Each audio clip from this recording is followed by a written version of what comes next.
안녕하세요. 50대 중반 여자입니다. 홀로 아이를 키우며 많은 고생을 했지만 그 고생도 다 지금의 행복을 위함이라는 생각이 드는 요즘이네요. 저는 부유하지 않지만 아이가 많은 집에서 장녀로 태어났습니다. 저를 살린 미천, 그 이상도 그 이하로도 생각하지 않던 부모님은 제가 20살이 되자마자 동네의 한 남자에게 절 시집 보내셨어요. 저와 결혼했던 그 남자는 제가 살던 시골 동네에서 제일 가는 부자의 외동아들이었는데 사고로 인해 부모를 동시에 여의고 많은 유산을 상속받은 사람이었죠. 작은 시골 마을에서 부모의 죽음과 많은 유산의 상속은 아주 대단한 화제거리였기 때문에 세상 돌아가는 소식도 모르고 집안에서 온갖 집안일과 농사일에 치여 살던 저라도 내용을 알 수 있었어요. 몇 개월이 지났을까요? 부자 부부의 죽음에 뒤숭숭했던 마을 분위기가 조금 잠잠해지자 그보다 더한 화제거리가 생겼습니다. 바로 부자 부부의 아들이 결혼을 한다는 것이었어요. 그 사람의 이름도 얼굴도 모르던 저는 어떤 여자가 부잣집으로 시집가게 될까라는 작은 호기심만 가지고 있을 뿐이었습니다. 그런데 그 호기심은 얼마 가지 않았습니다. 부자 아들이 결혼할 여자가 바로 저였기 때문이지요. 그는 가끔 읍내와 시장에 나가 장을 보고 농사 지은 것을 파는 저를 보고 한눈에 반했다며 그는 저에게 열렬히 구애했습니다. 갑작스러운 청혼과 구애에 저는 얼떨떨했어요. 저는 갓 20살 된 세상 물정 모르는 여자아이였을 뿐이니까요. 하지만 중학생 때부터 도시에서 유학하며 이리 치이고 저리 치여 많은 상처를 받았는데 순수한 저의 모습에 마음이 치유되는 것 같다는 그의 달콤한 말에 마음이 움직였습니다. 무엇보다 저희 부모님은 하루빨리 저를 처분하고 싶어 하셨기 때문에 그 남자가 저에게 조금의 관심이라도 있을 때 당장 시집가라고 매일 닥달하셨어요. 결국 저는 얼떨떨함과 약간의 설렘을 가지고 5살 차이에 그와 결혼하게 되었습니다. 그를 만난 지 겨우 한 달 만의 일이었죠. 결혼하고 잠시는 행복했었습니다. 평생 일만 하고 고생하며 살았는데 이제야 내 인생에도 봄이 오는구나 라고 생각했어요. 어릴 때 읽은 동화책에 공주님이 된 것 같았습니다. 세상엔 우리 아버지처럼 엄하고 무섭고 무뚝뚝한 남자만 있는 줄 알았는데 저희 남편은 아주 다정다감하고 배려심 넘치는 사람이었습니다. 매일같이 행복한 날이 계속되어 이 행복이 깨질까 불안해질 때쯤 또 한 번 커다란 행복이 찾아왔습니다. 바로 임신이었습니다. 역시나 남편은 뛸 듯이 기뻐했고 저 또한 저에게 찾아와준 아기에게 행복만 주리라 다짐했죠. 21살 때의 일이었습니다.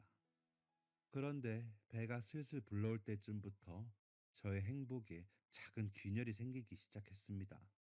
사업을 시작한다던 남편의 귀가 시간은 점점 늦어졌고 불러온 배를 홀로 끌어안고 눈물로 잠에 드는 날이 많아졌습니다.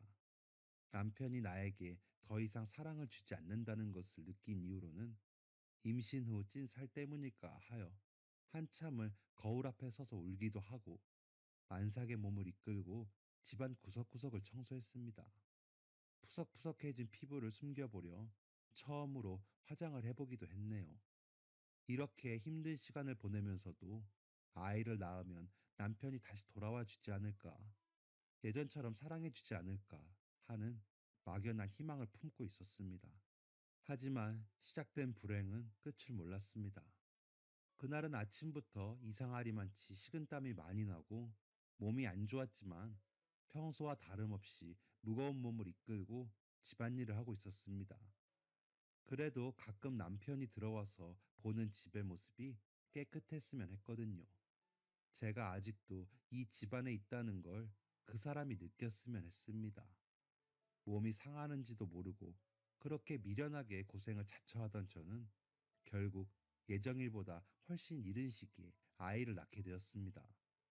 겪어본 적 없는 고통에 홀로 씨름하다 병원에 실려가고 아이를 낳는 모든 순간 동안 저는 혼자였어요.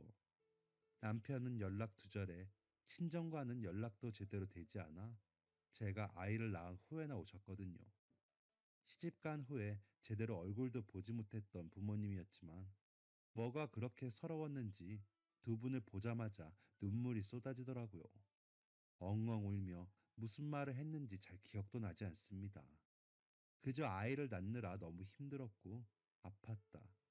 남편은 왜 연락이 안 되는지 모르겠다. 같은 이야기를 했던 것만 드문드문 기억나네요. 하지만 겨우 울음을 그친 저에게 어머니가 하신 말씀은 아직도 기억이 납니다. 네가 여우같이 굴지 않으니까 서방이 계속 밖으로 놔두는 거 아니냐. 도대체 집에서 어떻게 하고 살길래 남편도 못 잡고 있어. 다 네 업보다. 이 말을 듣고 저는 정말 세상에 혼자 남겨진 기분이었습니다. 그리고 너 키우느라 들어간 돈이 얼만데 너 시집 보낼 때 몇 푼 보낸 거 빼고 우리가 받은 게 뭐가 있냐. 서방 잘 구슬려서 너 동생들 뒷바라지할 생각이나 해야지. 이렇게 울고만 있으면 집 나간 남편이 돌아온다니? 라는 말까지. 저는 정말 살림 미천 그 이상도 이하도 아니었던 겁니다. 그렇게 부모님이 돌아가시고 태어날 때까지 남편은 저를 찾아오지 않았습니다. 다행히 건강하게 태어난 아이를 데리고 집으로 돌아가는 날, 저는 시장에 나갈 때마다 사람들이 제 뒤에서 떠들던 말을 다시 생각했습니다. 저 집 남편이 애 임신하자마자 바람났대. 서울에서 이혼하고 내려온 여자라던데. 새댁만 불쌍하게 됐지 뭐. 그래도 자기 자식 태어나면 자식은 돌보지 않겠어? 같은 말들이요. 그동안 남편을 찾으러 가보기도 하고 수소문해서 보러 가기도 했지만 절 차갑게 대하는 남편의 태도에 조용히 집으로 돌아오는 날들이 많았습니다. 하지만 저는 신혼 초 남편이 준 가식적인 그 사랑 때문에 이 사람이 나를 버렸다는 사실을 직시하고 싶지 않았어요. 내가 잘하면, 아이를 낳으면 다시 돌아올 거야. 라고 스스로 위안하며 현실을 외면한 거죠. 하지만 태어나는 날 현실을 받아들이기로 했습니다. 남편은 바람이 났고 저에게 관심이 없었습니다. 집으로 겨우 돌아와서는 몸을 추스를 시간도 없이 아이를 돌보고 일을 해야만 했어요. 남편이 집에 들어오지 않으면서 자연스럽게 생활비는 끊겼고 친정은 저를 남이라 생각하고 있었기 때문에 도움을 구할 곳도 없었기 때문이에요. 불행 중 다행인지 남편이 부모님에게 물려받은 집이 있었기 때문에 지낼 곳 걱정은 하지 않아도 됐어요. 그런데 제가 너무 안일했었나 봅니다. 세상 물정을 몰라도 너무 몰랐죠. 일을 마친 후 아이를 업고 힘들게 집으로 돌아오는데 집 앞에 처음 보는 사람이 있더라고요. 그 사람은 자신을 부동산 중개업자라고 소개했고 저희 집이 매물로 넘어가서 팔렸으니 한 달 안에는 정리를 해서 나가줘야 한다는 말이었습니다. 무슨 말인지 당최 이해가 되지 않아 재차 물으니 남편이 집을 팔았고 이제 이 동네를 떠날 거라고 말했다는 거였어요. 그럼 나는 어디로 가야 하느냐고 물으니 그는 그걸 왜 나에게 묻느냐는 표정으로 저를 바라보다 떠났습니다. 한 달 안에 빼주셔야 합니다. 라는 사실을 한 번 더 강조하면서요. 망연자실하여 집안에 앉아 있는데 얼마 안 있어 집 문을 크게 두드리는 소리가 났습니다. 쾅쾅, 쾅쾅쾅. 어이, 안에 있어? 있는 거 다 알고 왔으니까 문 열어! 누군가 고함을 지르는 소리에 깜짝 놀라 문을 여니 화가 잔뜩 난 무리가 집 앞에 서 있었습니다. 그중 몇 명은 제가 아는 사람이었어요. 세댁, 남편 어딨어? 어디 있는지 알지? 갑작스럽게 집 앞으로 찾아온 사람들은 무서운 기세로 제 남편의 행방을 물었습니다. 하지만 저는 대답해 줄 게 없었어요. 저도 남편을 본지 오래됐으니까요. 아이를 낳은 후 아이를 보여주고자 수소문해서 그가 살고 있는 곳에 찾아갔지만 남편은 네가 애를 낳았는데 그게 나랑 뭔 상관이야? 라는 태도로 오히려 이혼 서류를 들이밀었어요. 너도 알겠지만 나는 진짜 사랑을 찾았다. 이혼하고 깔끔하게 서로 새 인생 찾자. 애는 네가 키우든 어디에 맡기든 알아서 해라. 라는 말을 하면서요. 이 이야기를 듣고는 도저히 남편을 찾아갈 수 없었습니다. 저와 아이를 버린 남편은 잊고 아이와 제 살 길을 찾기 위해 일하기 바빴죠. 이런 제 상황을 설명하고 싶었지만 화가 잔뜩 난 사람들은 제 이야기를 들어주려 하지 않았어요. 그나마 저의 상황을 알고 있는 사람이 화난 사람들을 진정시키고 왜 저를 찾아왔는지 이유를 말해 주었습니다. 제 남편이 그 사람들의 갯돈을 들고 사라진 것이었어요. 사람들은 사업한다, 뭐 한다 할 때부터 알아봤어야 했는데 그 돈을 설마 다 가지고 이렇게 한순간에 사라질 줄은 몰랐다며 분통해하고 있었습니다. 당황스러운 것은 그들만이 아니었어요. 저도 한순간에 남편과 집을 잃은 사람이 되었거든요. 이혼한 것도 아닌데 이렇게 사라져버릴 수가 있는지 제 상식에서는 이해가 되지 않았습니다. 하지만 제 남편은 그보다 더한 사람이었어요. 겨우 계모임 사람들을 돌려보내자 빚쟁이들이 찾아왔거든요. 그들은 남편이 사업을 목적으로 돈을 이리저리 끌어갔고 연락이 되지 않는다며 남편의 주소로 적힌 저희 집에 찾아온 것이었습니다. 이후 제 삶은 더한 나락으로 빠졌어요. 아무리 그래도 남편인데 행방을 모르는 게 말이 되냐며 계모임 사람들과 빚쟁이들이 저희 집으로 찾아왔고 사라진 남편의 채무는 오롯이 저의 것이 되었습니다. 왜 내가 이 모든 책임을 져야 하는지 의문투성이었지만 저를 도와주는 사람은 아무도 없었어요. 저는 일도 하지 못하고 나갈 때마다 사람들의 눈총을 받아야 했죠. 저의 아이도 마찬가지였습니다. 태어나자마자 갯돈 들고 튄 아버지를 둔 아들, 빚쟁이 아버지의 아들, 작은 시골 동네에서 제 아들에게 붙인 모든 꼬리표가 제 마음을 아프게 했습니다. 친정 가족들에게까지 이 꼬리표가 달리기 시작하니 저는 죽을 죄인이 되어 있더군요. 그래서 떠나기로 했습니다.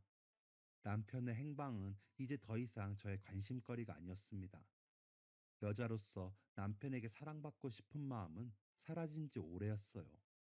저에게 가장 중요한 것은 저와 제 아이의 생존이었습니다.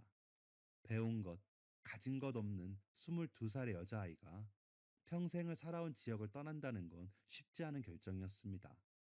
하지만 저는 제 아들이 저와 같은 상처를 받지 않길 바랐고 좋은 것만 보고 자랐길 원했기 때문에 아들과 떠나게 된 것이죠. 친정 부모님에게 곱게 편지를 써서 친정 문 앞에 두고 새벽에 아이를 데리고 버스를 탔습니다. 가깝게 지내는 친척도 없었고 아무 연고도 없는 지역이었지만 그냥 무작정 그곳으로 떠났어요. 한겨울 제 아이가 갓도를 넘긴 시점이었습니다. 추운 겨울 터미널에 내리니 제가 살던 동네보다 훨씬 춥더라고요. 주머니에 꼬깃꼬깃 넣은 돈 몇 푼을 가지고 여관방을 찾아다니고 있었습니다. 제 생각보다 비싼 여관비에 최대한 싼 여관방을 찾으려고 돌아다니다 보니 어느새 해가 지고 밤이 되었습니다. 품의 아이가 걱정되어 딱 한 곳만 보고 이젠 들어가야겠다 라고 생각한 찰나 제 앞에 어떤 커다란 물체가 보였습니다. 이상하게 꿈틀거려 가까이 가니 저는 놀라 자빠질 수밖에 없었어요. 그건 물체가 아니라 임신한 산모였거든요. 산통이 시작된 것으로 보이는 그녀는 어쩔 줄 몰라 하며 배를 부여잡고 벽에 기대 쓰러져 있었어요. 도대체 어떤 일이길래 이렇게 길에 쓰러져 있나 싶었지만 일단 산모의 상태를 살폈습니다. 주변 공중전화를 급하게 찾았지만 당최 어디에 있는지 보이지가 않았습니다. 더 이상은 안 되겠다 싶어 가장 가까이 보이는 집으로 무작정 찾아가 문을 두드렸습니다. 조심스럽게 문이 열리자 저는 구급차 좀 불러달라고 냅다 소리쳤습니다. 집주인은 어리둥절했고 저는 간신히 자초지종을 설명하여 구급차를 부를 수 있었어요. 그 이후로 구급차가 올 때까지 쓰러진 산모의 곁을 지켰습니다. 구급차가 온 이후에는 이 추운 겨울 만삭의 산모가 보호자 없이 길거리에 있던 것이 마음에 걸려 함께 병원으로 동행했습니다. 철없는 어린 시절에 값싼 동정일 수도 있었지만 아무도 없이 홀로 아이를 낳는 그 마음을 알기 때문에 함께 있어주고 싶었어요. 저의 착한 아들은 그 난리통에도 울음 한번 터뜨리지 않고 곤히 자고 있었습니다. 병원에 도착한 후 산모는 급히 분만실로 들어갔고 저는 분만실 앞을 지키고 있었습니다. 함께 온 구급대원과 간호사 선생님이 자초지종을 물었고 저는 상황 설명을 하며 산모의 남편이 오고 있음을 알 수 있었습니다. 얼마 지나지 않아 멀끔히 차려입은 신사가 급히 뛰어오더라고요. 그는 연신 저에게 고개를 숙이며 고마움을 밝혔습니다. 알고 보니 예정일이 조금 남은 상황이었어요. 아내가 퇴근길에 붕어빵을 사다 달라고 했는데 회사에 갑자기 일이 생겨 퇴근이 늦어졌고 이 때문에 산모가 직접 붕어빵을 사러 나갔다 이렇게 된 것 같다고 이야기했습니다. 아내가 위험한 상황에 처할 수도 있었다는 생각에 남편은 스스로를 계속 자책하며 미안해하면서도 저에게 고마워하고 있었습니다. 산모의 남편은 한참 횡설수설하다 마음을 가라앉힌 후 제 품속 아이에 대해 물었습니다. 아이가 어린 듯한데 어째서 이 시간에 밖에 있었느냐는 거죠. 처음 보는 사람에게 제 이야기를 하기 어려웠지만 사람과의 따뜻한 대화가 오랜만이라 이것저것 다 이야기하게 되었습니다.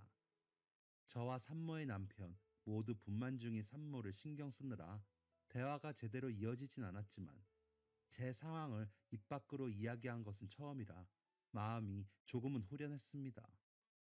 그렇게 산모의 분만이 끝나고 저는 돌아갈 차비를 하고 있었습니다.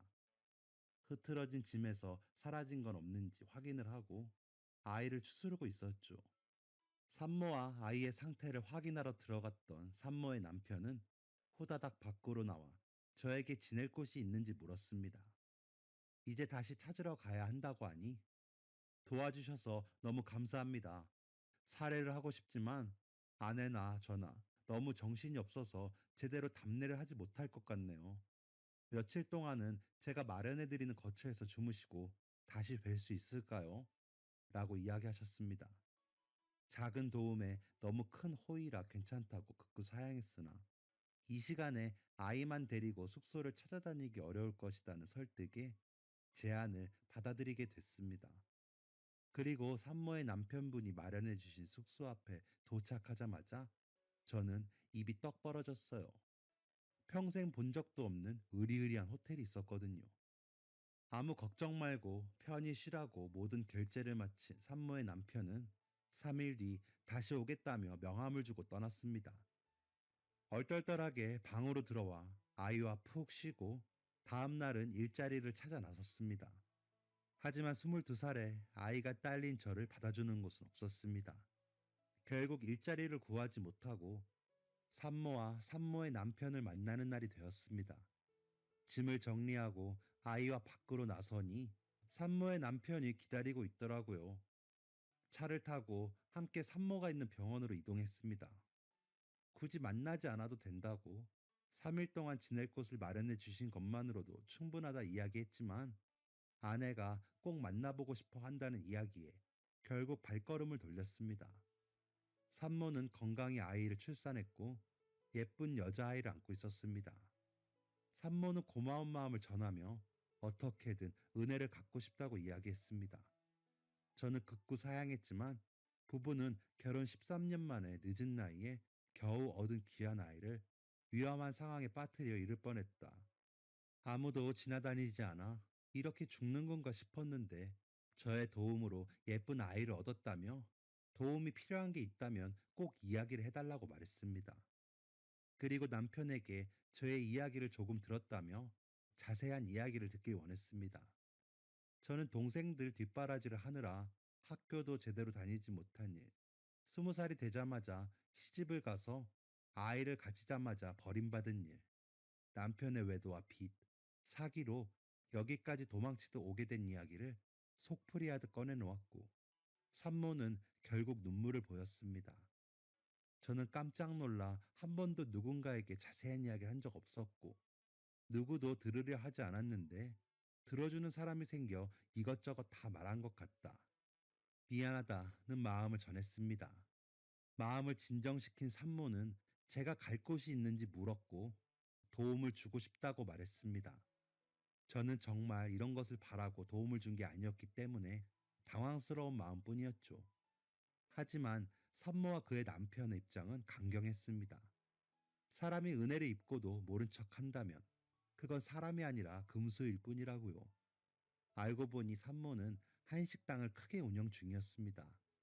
어머님이 하시던 가게를 이어받아 장사 중이라고 하였습니다.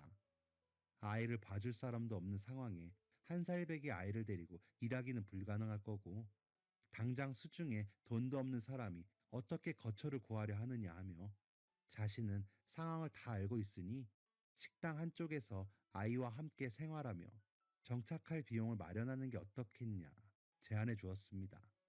사실 저로서는 선택의 여지가 없을 만큼 너무 좋은 제안이었습니다. 고향에서 지내기엔 두려워 아이를 데리고 무작정 떠난 것이었기 때문에 준비도 너무 안 되어 있었고, 이틀 동안 일자리를 구하면서 내가 얼마나 대책 없이 고향을 떠났는지도 알게 되었거든요. 저는 잠시 고민한 후 산모의 제안을 받아들였습니다. 이후로는 바로 나와 식당에서 일을 하게 되었어요. 함께 일하는 분들도 좋은 분들이었습니다. 은희는 몸을 풀고 식당에 나와 일을 하시며 저와 제 아들이 사는데 불편함은 없는지 늘 깊이 살피셨습니다. 하지만 언제까지 식당 한 구석방에서 살기엔 여러 사람에게 불편함이 있었기 때문에 저는 월급을 열심히 모아 집 보증금을 마련할 수 있었습니다. 비록 아이와 함께 사는 단칸방이었지만 제가 눕고 쉴 수 있는 집과 일할 수 있는 곳이 있다는 게 너무 행복했어요. 일이 조금 익숙해질 시점에는 아이를 보육시설에 보낼 수 있는 상황이 되어 아이를 돌봐야 한다는 부담을 조금 덜어내고 일할 수 있었습니다.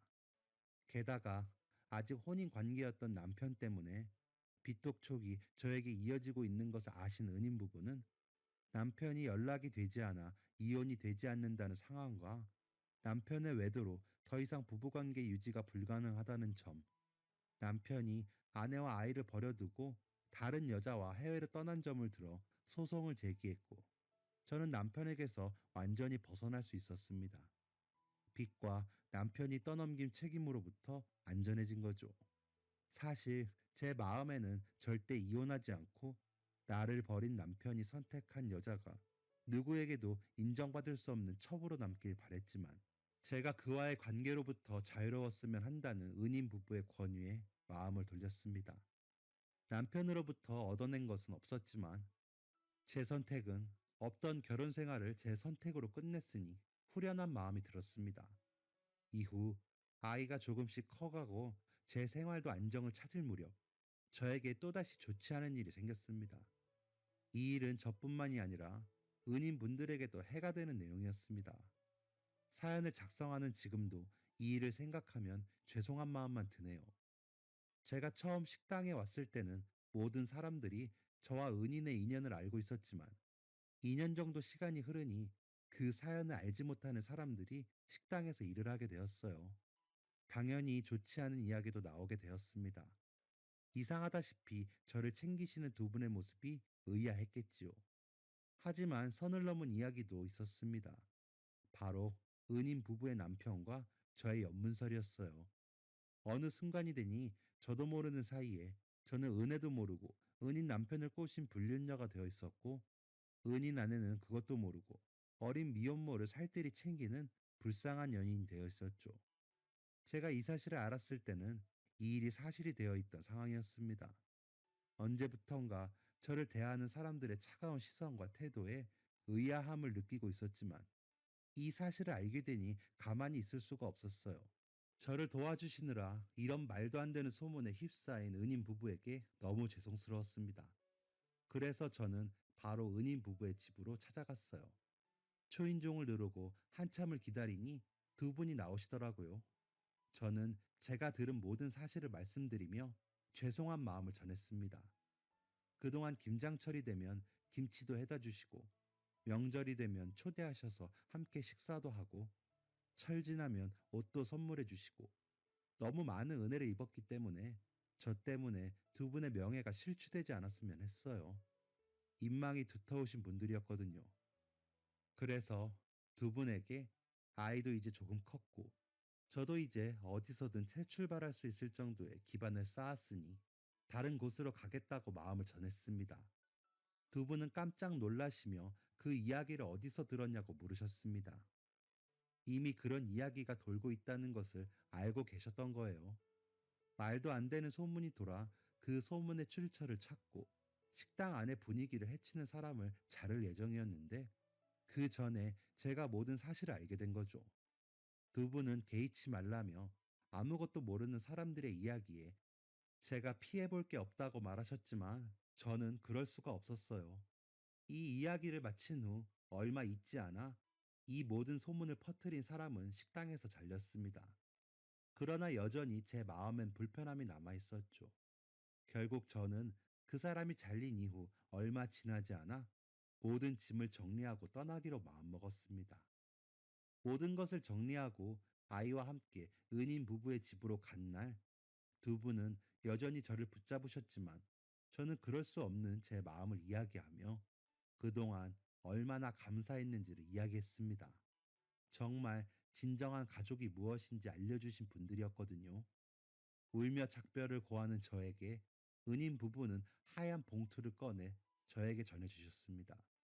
밀어내는 저에게 봉투를 꼭 쥐어주시며 이걸로 기반을 잘 쌓으라고. 여자 혼자 아이 키우는데 경제력이 없으면 어디 가서 무시당한다고. 아이를 위해서라도 가져가라고 하셨습니다. 눈물의 작별 후 도착한 곳에서 봉투를 열어보니 아주 큰 돈이 들어 있었습니다. 그리고 국밥 레시피까지요. 제가 언젠가 은인에게 은인처럼 식당을 운영해보고 싶다고 말했던 걸 기억하시고 식당 메뉴 중 하나인 국밥의 레시피를 적어주신 것이었어요. 은인은 그 돈으로 제가 국밥집을 시작하시길 바랬던 것이지요. 그렇게 저는 새로 정착한 곳에서 국밥집을 시작했습니다. 그렇게 시작한 국밥집이 이제 30년이 되었네요.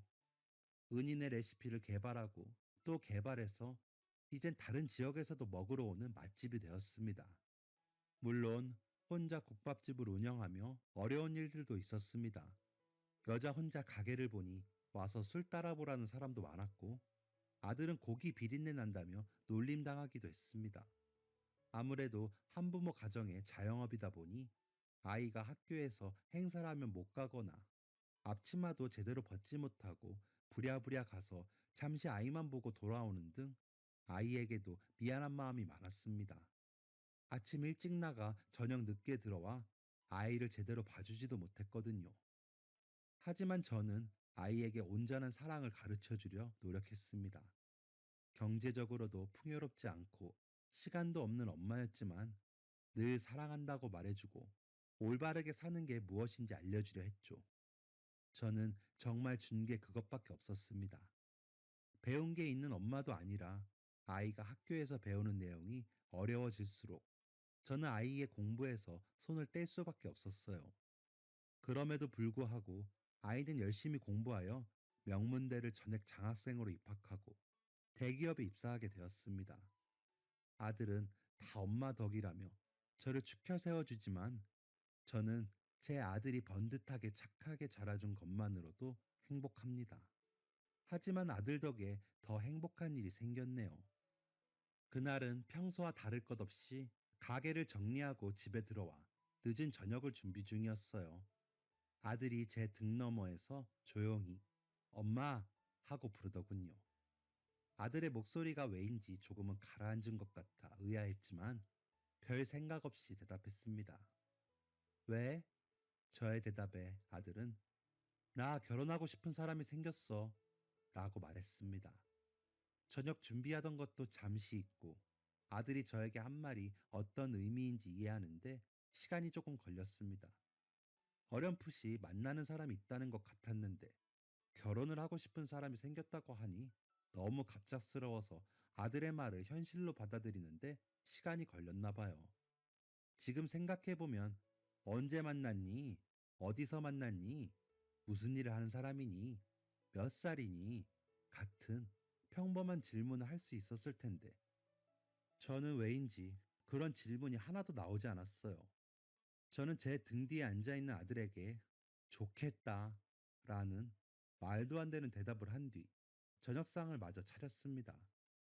조금은 어색하게 아들과 저녁 식사를 하고 상을 치운 뒤 아들과 자세한 이야기를 할 수 있었어요. 회사에서 동료로 만난 여자친구인데 만난 지는 거의 2년이 되었고 서로 결혼하고자 하는 뜻이 맞아 자연스럽게 결혼을 다짐하게 되었다고 하더라고요. 여자친구 이야기를 하는 아들의 얼굴이 얼마나 밝던지 어떤 아가씨인지 정말 궁금해졌습니다. 하지만 마음 한쪽엔 불편한 마음이 남아 있었어요. 제가 부족하다는 생각 때문에요. 그런 아가씨라면 좋은 부모님 아래에서 평탄하게 자랐을 텐데 저는 아들이 결혼할 때 해줄 수 있는 게 아무것도 없었거든요.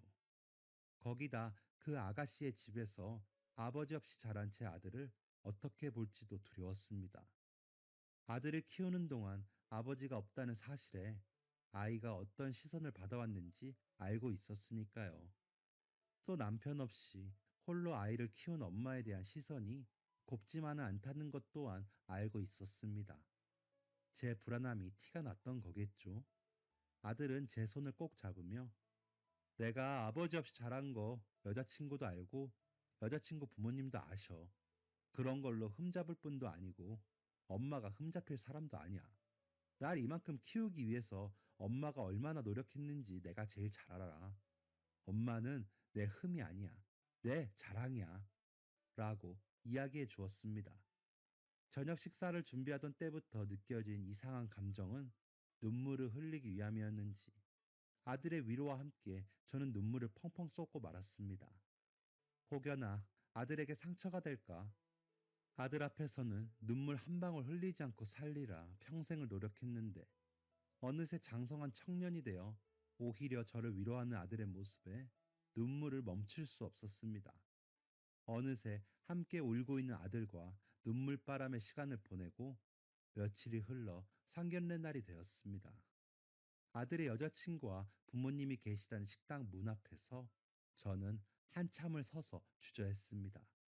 세상에 이렇게 떨린 적이 또 있었는지 손이 벌벌 떨리고 입이 바싹바싹 마르더라고요. 아들의 손을 잡았다 풀었다 여러 번 반복하니 마음이 조금 진정되어 겨우 식당 안으로 들어갈 수 있었습니다. 식당은 아주 좋은 식당이었습니다. 아들이 월급날이 되면 데리고 가는 고급 식당보다 더 좋아 보이는 곳이었어요. 하지만 내가 작아지면 내 아들도 작아진다는 생각에 어깨를 펴고 당당히 문을 열었습니다. 그리고 방 안에 들어간 순간 저는 인사를 하는 것도 까먹고 그저 굳을 수밖에 없었어요. 놀란 것은 저뿐만이 아니었습니다. 사돈들 두 분 또한 마찬가지셨죠. 각자의 자녀를 세워두고 저희 세 사람은 방 안에 멈춰 서서 서로를 바라볼 수밖에 없었습니다. 왜냐하면 제가 고향에서 도망치듯 떠나갈 곳 없어 헤맬 때 저의 작은 도움에 은혜를 갚고자 저와 제 아들이 먹고 살 만한 기초를 만들어 주셨던 그 은인 부부가 제 앞에 계셨기 때문이죠. 너무 놀라 한참을 멍하니 서 있는데 아들이 저를 부르는 소리가 들렸습니다. 엄마? 저는 겨우 마음을 추스르고 인사를 건넸습니다. 선생님, 맞으시죠? 저의 인사에 은인도 떨리는 목소리로 대답하셨습니다. 네, 네, 맞아요. 간신히 나눈 인사 끝에 저는 아들 앞에서 울지 않으리란 다짐을 두 번째로 깨고 말았습니다. 곧이어 주문했던 음식이 나왔지만 저희는 식사는커녕 지난 일들을 이야기하기 바빴습니다. 아이들은 어리둥절한 이야기를 듣고만 있었지만 반가운 마음에 아이들이 느낀 혼란은 뒤로 미뤄둘 수밖에 없었어요. 서로의 얼굴엔 지나온 세월만큼의 주름이 새겨져 있었지만 두 분은 여전히 좋은 분이셨고 두 분 아래에서 자란 아이 또한 너무 귀했습니다. 서로가 겪었던 일들을 두런두런 나누며 웃기도 하고 울기도 하고 그렇게 상견례 아닌 상견례를 마칠 수 있었어요. 여전히 어리둥절해하는 아이들을 곁에 두고 식당 앞에서 헤어질 때 사부인은 따님에게 저분이 아니었다면 너도 이 세상에 태어나지 못했을 거고 나도 위험했을 거야 라고 말씀하셨습니다. 저 또한 제 아들에게 저 두 분이 아니었다면 너와 내가 이렇게 사람처럼 행복하게 살 수 없었을 거야 라고 이야기해 주었습니다. 아이들의 결혼에 관한 이야기는 다시 날을 잡아 이야기하기로 약속하고 헤어진 그날 밤 아들에게 그 두 분과의 어떤 일이 있었는지 상세하게 알려주었고 아들 또한 이런 우연에 놀라워했습니다. 이제 결혼이라는 현실적인 문제가 남아있어 이리저리 신경 쓸 게 많겠지요. 제 결혼은 얼렁뚱땅 치러져 저도 잘 모르는 게 많았지만 아들과 며느리가 행복한 결혼식을 할 수 있도록 최선을 다할 생각입니다.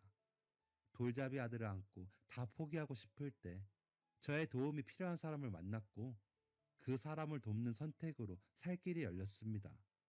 그 살 길을 따라 치열하게 살다 보니 이런 날도 오네요. 제 인생에 사랑과 인애는 없는 줄 알았는데 아닌 것 같습니다. 무심한 부모와 바람난 남편이 있었지만 그럼에도 불구하고 저를 도와주고 기억해주는 이웃과 배운 것 하나 없는 엄마를 누구보다 존경해주는 아들이 있으니까요. 여러분도 힘든 시간을 보내고 계시다면 작은 희망을 품어보세요. 포기하지 않는 사람에게는 볕들 날이 있다고 하잖아요. 다들 서로 사랑하는 하루를 보내세요. 그리고 행복하세요. 제 사연을 읽어주셔서 감사합니다. 지금까지 사연 들어주셔서 감사합니다. 사연이 재밌으셨다면 구독과 좋아요를 눌러주세요. 감사합니다. 안녕히 계세요.